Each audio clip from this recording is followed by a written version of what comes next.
ఒకప్పుడు బ్రిటిషోడు ఒక్కొక్క దేశాన్ని ఆక్రమించుకుని వెళ్తే ఈస్ట్ ఇండియా కంపెనీ తరపున ఒక దేశంలో వాడు గనక విమానం ఎక్కితే వాడు మళ్ళీ విమానం దిగేదాకా ఉన్నటువంటి అన్నీ కూడా అంటే ఇక్కడ పగలెక్కితే వాడు మొత్తం 24 గంటల పాటు తిరిగి వస్తే ఒక్క చోట కూడా ఆ సాయంత్రం చూడ్డంట అంటే అన్ని దేశాలు ఆక్రమించుకున్నాడు. అందుకని రవి అస్తమించని బ్రిటిష్ సామ్రాజ్యం అంటారు.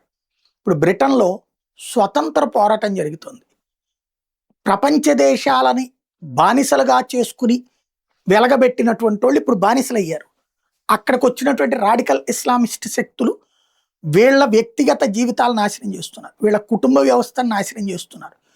హక్కుల పేరుతో వీళ్ళు ఇచ్చిన స్వేచ్ఛని వీళ్ళనెత్తినే రుద్ది మరి ఫుట్బాల్ ఆడేస్తున్నారు.